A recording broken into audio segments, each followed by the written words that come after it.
नमस्कार जय जगन्नाथ। सर्वप्रथमे समस्त दर्शक बंधु मानक स्वागत जन मु गौरीशंकर आरंभ करुछि गल्प पितामाता भूमिका। वास्तव में निज संतान मान पितामाता भूमिका कौन रहिबा उचित, कौन कले से भविष्य उज्जवल हेब से विषय जानिया भिडियोटी को शेष पर्यंत देखंतु। दुई जन बंधु थिले, जने अवसर प्राप्त शिक्षक आउ जने अवसर प्राप्त बैंक ऑफिसर। थरे दुई जन सांग दुईटा गछ आनी निज निज बगीचारे लगेले। पिलांकु लालन पालन कला बेली गछर जत्न नेउथिले। शिक्षक जनक अल्प पानी देउथिले, अल्प सार एवं अल्प खत मध्य देउथिले। किंतु बैंक ऑफिसर जनक अधिक पानी, अधिक सार एवं औषध मध्य देउथिले। तेणु तांका गछटी अधिक सबुज और सुस्थ देखा जाउथला। दिने हठात गोटे तोफान माड़ी आसिला एवं किछि समय पर चलीगला। तापर दिन दुई बंधु बगीचा को जाई देखिले शिक्षकंकर गछटी सेमिति ठिया होइथला, किंतु बैंक ऑफिसर गछटी उपड़ी पड़िथला।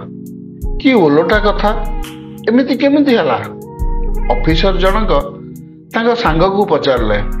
शिक्षक उत्तर देले, मु गछटी को से जहा चाहूला सेथिरु टिके कम देउथली, तेणु से अधिक पानी पाई संघर्ष करुथला। तार चेर पानी पाइबा पई बहुत गभीर को जाइथला, तेणु निजको मजबूत कर नैथला। किंतु मु देखिछि आपण गछटी को आवश्यकता ठारू अधिक जत्न करुथले। गछटी जल्दी बढ़ू एवं जल्दी फल देउ बोली भाभी अधिक सार एवं अधिक पानी देउथले। से सहजरे सबु पाई जाउथिबा कारणरु प्रत्येक समय रे से बाहर उपरे निर्भर कला, निजे संघर्ष कला नहीं। बाहर दलकाय पवन आसु आसु टली गला। ऑफिसर तांका सांगर बुद्धि को बहुत प्रशंसा कले और धन्यवाद दे पचारले, आपण आ केमिति जानले? शिक्षक कहले, निज जीवन रू। केमिति केमिति कि मोर गोटे पुओ और भाईंकर गोटे पुओ अछि। मो पुओ प्रति मु बहुत आसक्त थिली, ताको बहुत भल पाउथली। से जेते बेले जहा मागे संगे संगे दे दिए, ताको किछि करिबा को दिए नाही। से सब सुविधा पाई निजे बहुत सुविधावादी हे गला। निज गोड़े ठिया हेबा पई उद्यम मध्य कला नाही। बापर संपत्ति को मोर माने अभिमान करुथला। एणे जीवन में टिके किछि प्रतिकूल परिस्थिति किबा किछि विपद आसिले व्यस्त विव्रत हो जाए। सहिबा टिके हेला नाही, कारण प्रतिकूल परिस्थिति सहित किबरी बंचिब से शिखि पारि नथिला। दिन को दिन आम मुंडरे बोझ होई गला। मु ताको भल पाई जहा करूथिली एबे भोगुची। मोर भल पाइबा पुओ को भूल दिगरे नहीं गला बोली एबे बुझुची। पुओ कोड़िया होई मो बेकरे झुलुची।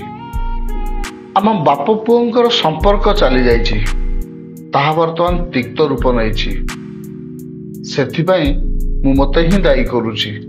मो भाईंको पुओ ता क्षेत्र रे ठीक तार विपरीत। भाई ताको तार आवश्यकता ठारू कम देउथिले, निजे संघर्ष करी बंचिबा को उत्साहित करुथिले।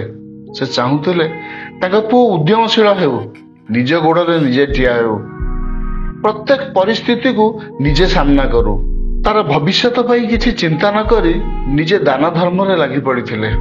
भाग्य साथ दला, तांका पुओटी एबे मणिषटिए होईछि, जने कर्मठ और सचोट ऑफिसर होई जाईछि। तांका बापा ताको एमिति काहेकि करूथिले बुझी बापा को खूब भल पाउछि। बाप और पुओ भितर सुंदर संपर्क गढ़ी उठिछि। किंतु मु मो पुओ को अत्यधिक भल पाई जहा करूथिली से सब आज बुझी पारुछि, जाकि आम उभयंक पई अभिशाप होई जाईछि। तेणु पिलांक पई निजे सब करिबा और तांक पई धन ठूल करी रखिबा यह पिलांक जीवन पई एक भूल पदक्षेप बोली मु जानि पारिछि। पिलांक प्रति आसक्त हेतु आमे एपरि करिथाउ एवं ताको भ्रमरे भल पाइबा बोली कहिथाउ। तेणु प्रत्येक पिला को निज गोड़े निजे ठिया हेबाकू सुजोग देवा दरकार।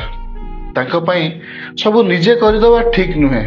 ବାସ୍ତବରେ ସେମାନଙ୍କ ପାଇଁ ଏହିଭଳି କରିବାଟା ସେମାନଙ୍କ ପକ୍ଷେ ଆଶୀର୍ବାଦ ନ ହୋଇ ଅଭିଶାପରେ ପରିଣତ ହୋଇଯାଏ। କଥାରେ ଅଛି, ପୁଅ ଯଦି ଯୋଗ୍ୟ ରହିବ ଧନ କାହିଁ ପାଇଁ ସଞ୍ଚିବ, ପୁଅ ଯଦି ଅଯୋଗ୍ୟ ହେବ ଧନ କାହିଁ ପାଇଁ ସଞ୍ଚିବ।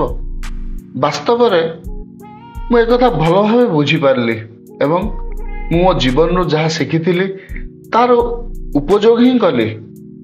ତେଣୁକରି ଝଡ଼ଝଞ୍ଜା ଆସିବା ସତ୍ତ୍ୱେ ମଧ୍ୟ ଗଛଟି ଠିଆ ହୋଇ ରହିଲା ଦେଖି ମୋତେ ଭାରି ଖୁସି ଲାଗିଲା। ବ୍ୟାଙ୍କ ଅଫିସର ଜଣକ ଶୁଣୁ ଶୁଣୁ ହିଁ ନିଜ ପୁଅ କଥା ଚିନ୍ତା କରୁଥିଲେ ଏବଂ କହିଲେ, ବନ୍ଧୁ, ମୁଁ ତୁମ ଭଳି ମୋ ପୁଅ ପାଇଁ କରୁଛି, ଯାହାକି ତାକୁ ଭବିଷ୍ୟତରେ ଦୁଃଖ ରୂପକ ଗାତରେ ପକାଇବାକୁ ଯାଉଛି। ଆଜିଠାରୁ ମୋ ମାନସିକତା ବଦଳିଗଲା। ଆମେ ପିଲାଙ୍କ ମଙ୍ଗଳ ପାଇଁ ଯାହା କରୁଛେ ବାସ୍ତବରେ ସେଇଟା ତାଙ୍କ ପାଇଁ ଅଭିଶାପ। ଏଥର ନିଶ୍ଚିତ ବୁଝିସୁଝି କାମ କରିବି, ଯେଉଁଥିରେ ସମସ୍ତଙ୍କର ମଙ୍ଗଳ ହେବ। ଦୁଇ ବନ୍ଧୁ ନିଜ ଜୀବନରୁ ବହୁତ କିଛି ଶିଖିପାରିଲେ ଓ ଖୁବ୍ ଖୁସି ହୋଇ ହସି ହସି ଘରକୁ ଗଲେ। ବାସ୍, ଆଜି ପାଇଁ ଏତିକି। ଗପଟି କେମିତି ଲାଗିଲା? ଯଦି ଭଲ ଲାଗିଥାଏ ତେବେ ଲାଇକ୍ ଓ ସେୟାର କରିବାକୁ ବିଲକୁଲ ଭୁଲିବେନି। ବହୁତ ଶୀଘ୍ର ଏଇଭଳି ଆଉ ଏକ ସୁନ୍ଦର ଗପରେ ଆପଣମାନଙ୍କ ସହ ପୁଣି ଦେଖାହେବ। ରହୁଛି, ନମସ୍କାର।